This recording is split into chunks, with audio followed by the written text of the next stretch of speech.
SNS 등 온라인 플랫폼을 이용해 마약을 판매하고 투약한 이들이 경찰의 무더기로 붙잡혔습니다. 이들은 메신저를 이용해 마약을 거래하고 온라인 채팅을 통해 투약을 공모한 것으로 드러났습니다. 속초 지역 랜드마크로 자리 잡은 속초 해수욕장 대관람차가 끝내 철거 위기에 놓였습니다. 1심 법원은 운영업체가 허가 취소 처분을 취소해달라며 제기한 소송에서 원고 패소 판결을 내렸습니다. 강원 혁신도시 내 고등학교 과밀학급 문제가 심각한 수준인 것으로 나타난 가운데 원주시도 남고 신설을 촉구하고 나섰습니다. 강원 혁신도시의 과밀학급이 전국 혁신도시 평균 16.4%인 것에 비해 67.5%로 심각한 수준인 것으로 확인됐습니다. 원주시 시설관리공단 업무실태 행정사무조사 특별위원회가 위원장 선출 후 본격적인 활동에 나섰습니다. 특위는 22일 2차 회의를 열고 조사를 위한 요구 자료 취합과 증인 신청 일정 등을 조율했습니다.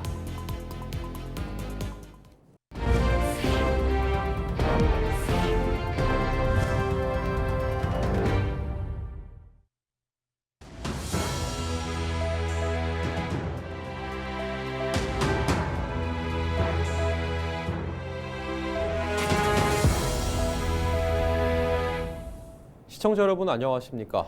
헬로티비 뉴스입니다. SNS 등 온라인 플랫폼을 이용해 마약을 판매하고 투약한 이들이 경찰의 무더기로 붙잡혔습니다. 피의자들은 텔레그램 등 보안성이 높은 메신저를 이용해 마약을 거래하고 온라인 채팅을 통해 투약을 공모한 것으로 드러났습니다. 정승환 기자가 보도합니다. 운전석 옆에 서 있는 남성에게 다른 남성들이 다가갑니다. 잠시 대화를 나누는가 싶더니 거칠게 몸싸움을 벌입니다. 손가방을 든 남성이 여성에게 다가가더니 갑자기 뒤돌아 쏜살같이 달아납니다. 마약 투약을 위해 약속 장소로 나온 마약 사범들을 경찰이 검거하는 장면입니다. SNS와 온라인 채팅 등을 이용해 마약을 유통하고 투약한 이들이 경찰의 무더기로 붙잡혔습니다. 2025년 1월 1일부터 12월 31일까지 SNS 등 온라인 공간을 이용해 마약류를 유통하거나 투약한 총 131명을 검거하였습니다. 이 중 유통사범은 54명, 투약사범은 77명이며 경찰은 국내 보관 총책 등으로부터 필로폰 등 7억 원 상당의 마약 1.7kg도 압수했습니다. 약 6만 명이 동시 투약할 수 있는 양입니다. 마약 유통 판매 일당은 텔레그램을 통해 유통망을 구축한 뒤 점조직 형태로 활동해온 것으로 파악됐습니다. 또 경찰 추적을 피하기 위해 가상자산으로 마약 대금을 주고받은 것으로 드러났습니다. 마약은 주로 동남아 지역에서 국제 우편을 이용해 밀반입한 뒤 국내에서 소분 재포장해 판매됐습니다.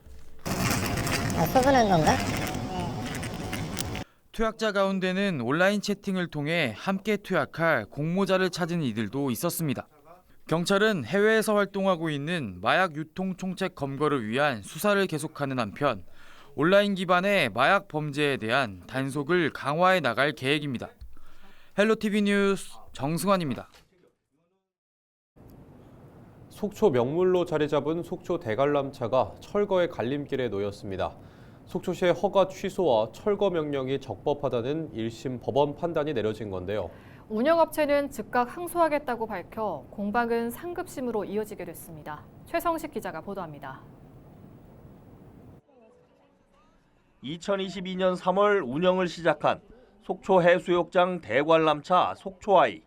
한 해 수십만 명이 찾는 속초의 대표 관광시설로 자리 잡았습니다. 하지만 이듬해 사업시행 허가와 건축 허가를 처리하는 과정에서 위법 행위가 있었다는 감사원 감사와 행정안전부 특별 감찰 결과가 나오며 논란에 휩싸였습니다. 속초시는 이를 근거로 관광지 조성사업 시행 허가 등을 취소하고 운영업체 A사에 대관람차와 탑승동 시설 철거, 원상 복구 등 행정처분 11건을 내렸습니다. A사는 이에 대해 처분 사유가 존재하지 않고 속초시가 철거 명령으로 재량권을 남용했다며 2024년 7월 행정소송을 냈습니다. 춘천지법 강릉지원 행정일부는 지난 21일 개발행위 허가 취소 처분, 취소 등 청구 소송에서 원고 패소 판결을 내렸습니다. 재판부는 청문 절차가 형식적이었고 처분 사유가 없다는 원고 측 주장에 대해 절차상 하자가 없다고 판단했습니다. 또 대관람차가 자연 녹지를 침범해 설치돼 해체 외에는 다른 방법이 없다고 밝혔습니다.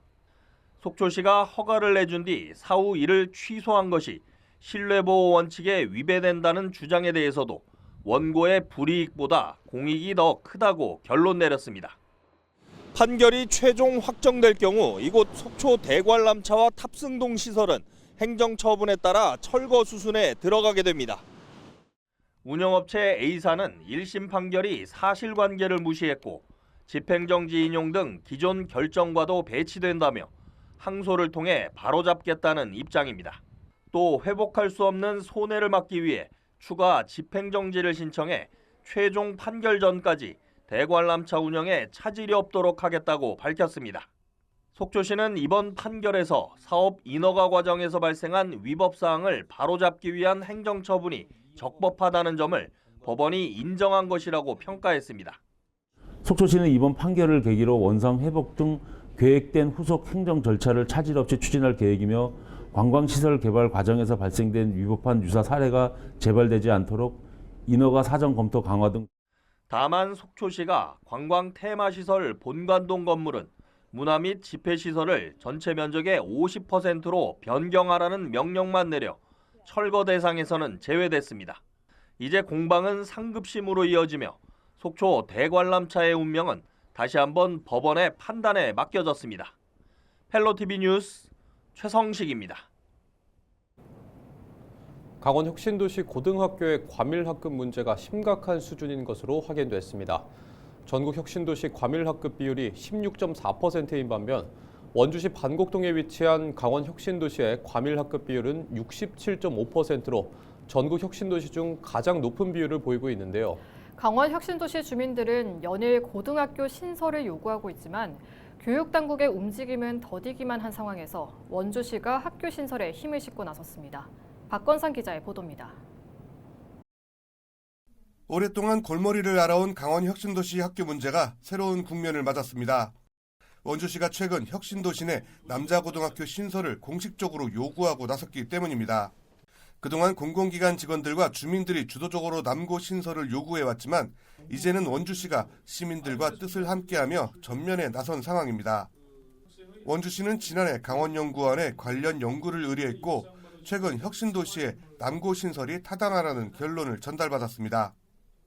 현재 강원 혁신도시 인근에는 다수의 주택 건설 사업이 추진되고 있고 향후 2차 공공기관 이전이 현실이 되면 과밀학급 문제는 더욱 심화될 것이 자명하기에 이미 늦었지만 더 늦지 않을 실효성 있는 대응이 필요합니다. 강원연구원의 자료를 보면 전국 혁신도시 고등학교 과밀학급 비율은 전체 16.4%, 2위인 대구 혁신도시가 26%, 3위 전북 혁신도시가 13.7%인 반면 강원 혁신도시는 67.5%로 압도적으로 높았습니다.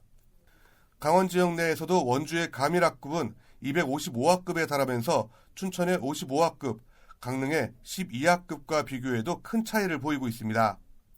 이런 가운데 원주시가 요구하는 학교 신설은 정부의 중앙투자심사라는 까다로운 절차를 거쳐야 합니다. 또 다른 대안은 바로 남녀공학 전환. 도교육청이 오는 7월까지 남녀공학 전환을 위한 연구 용역을 진행할 예정이지만 동문회 등 관계자들의 반발이 심해 이마저도 쉽지 않을 것이라는 전망이 지배적입니다. 이런 가운데 새로운 대안으로 떠오르고 있는 것이 바로 도심형 캠퍼스입니다. 일종의 분교 형식으로 설립되는데 별도의 교장이나 행정실 직원이 필요 없고 선생님과 학생만 있는 곳입니다. 학생 수도 300명 이하로 규정하고 있어 인구가 빠르게 늘고 있는 지역을 중심으로 효과적이라는 의견도 많습니다. 이번엔 특별법이 있으니 그것을 적용해보자라는 부분에 대안을 내는 거거든요. 그 문제 바로 이 제도적인 문제에 걸릴 게 없어요. 그래서 아주 신속하게 의결만 되면 집행할 수 있기 때문에 그 대안을 제시합니다. 학교 신설과 남녀공학 전환, 여기에 도심형 캠퍼스까지 강원 혁신도시 주민들은 하루빨리 과밀학급과 통학거리 단축을 위한 교육당국의 빠른 대책 마련을 요구하고 있습니다. 헬로티비 뉴스 박건상입니다. 원주시 시설관리공단 업무실태 행정사무조사특별위원회가 위원장 선출 후 본격적인 활동에 나섰습니다. 특위는 22일 2차 회의를 열고 조사를 위한 요구 자료를 취합하고 증인 신청 일정 등을 조율했습니다. 온 자료를 토대로 우리 특위위원님들과 검토해서 범위를 확정을 좀 지을 생각입니다. 그런데 자료는 지금 우리가 논의를 했던 것보다 더 많은 범위의 자료를 요청하게 될 것 같습니다. 위원들은 다음 주 29일까지 자료 요구를 마무리한 뒤 원주시 시설관리공단 측에 증인 출석 일정을 통보할 방침입니다.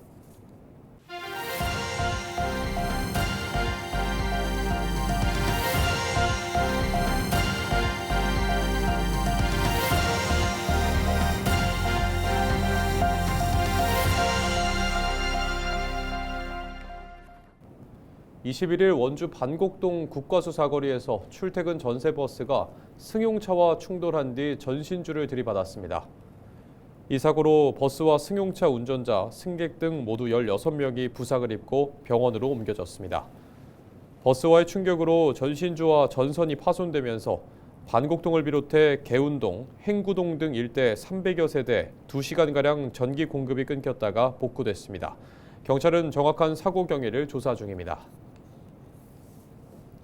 전국민주노동조합 총연맹 원주지역 지부는 20일 원주시의 삼양불당로 명예도료명 지정을 비판하는 논평을 냈습니다. 민주노총 원주지부는 논평에서 삼양식품은 지난해 8월 장시간 야간 근로와 2조 2교대 체제로 노동자들을 혹사시켜 사회적 논란을 일으켰다며 원주시는 화려한 불닭 흥행 신화의 이면에 가려진 노동자들의 고통을 모른 채 하는 것이냐고 물었습니다. 불닭볶음면의 성공 뒤에 건강권과 휴식권이 보장되지 않는 열악한 환경 속 노동자들은 다름 아닌 원주 시민이었다며 시민의 피와 눈물을 발판 삼아 쌓아올린 매출을 기리는 도로가 원주시의 자부심이 될 수 있냐고 강조했습니다. 지부는 나쁜 일자리만을 양산하고 허황된 말로 허위 광고하는 정책은 도시의 미래를 담보할 수 없다며 일하는 사람이 인간답게 살 수 있는 도시를 쟁취하겠다고 선언했습니다. 강사명 전국교육자치혁신연대 상임대표가 강원 민주진보 교육감 단일 후보로 선출됐습니다. 강원 민주진보 교육감 단일화 추진위는 20일 교육감 후보 단일화 결과를 발표했습니다. 단일화에는 강 대표와 최승기 비정규 교수노조 강원 지부장이 참여한 가운데 강 대표가 선정위원 투표와 여론조사 합산 결과에서 최종 77%의 득표율을 얻어 승리했습니다. 오늘 우리는 진보의 가치 아래 하나가 되었고 그 신뢰와 지지의 힘으로 강원 도민 모두의 교육감이 되겠다고 약속합니다. 강 대표는 다음 달 초 예비 후보 등록을 시작으로 본격적인 선거 활동에 나설 예정입니다. 지난 12일 울릉도 북서쪽 44km 해상에서 러시아 화물선 A호가 기관 고장으로 표류하다가 해경에 구조된 것과 관련해 러시아 측이 감사의 뜻을 전했습니다. 동해지방해양경찰청은 최근 주한 러시아 대사관이 해양경찰청에 공식 서한을 보내 악천후 속에서 신속하고 전문적인 조치로 자국 선원들의 안전을 지켜준 데 대해 감사를 표했다고 밝혔습니다. 러시아 대사관은 서한에서 한국 해양경찰의 조치가 러시아 선원들의 안전을 확보했을 뿐 아니라 국제 해상 안전을 위한 책임 있는 협력의 모범이 됐다고 평가했습니다. 동해해경청은 울릉도 인근에서 러시아 화물선이 표류하는 사고가 발생하자 경비함정 2척을 급파해 예인주를 연결하는 등 16시간에 걸친 구조작전을 펼쳤습니다. 레슬링 국가대표 상비군 팀이 20일부터 다음 달 13일까지 평창에서 동계 전지훈련에 들어갔습니다. 이번 훈련은 국가대표 상비군 팀 34명이 참여하며 충남도청팀, 경북체육회팀 등 학생과 실업선수단 20개 팀 210명도 합동훈련을 진행합니다. 평창군은 대형 레슬링 전용 훈련장과 체력 단련실 등 훈련 시설을 갖추고 전지훈련 보조금, 선수 물리치료비 등 다양한 인센티브 지원으로 전지훈련팀의 방문이 잇따르고 있다고 밝혔습니다. 이상으로 뉴스를 마칩니다. 시청해주신 여러분 고맙습니다.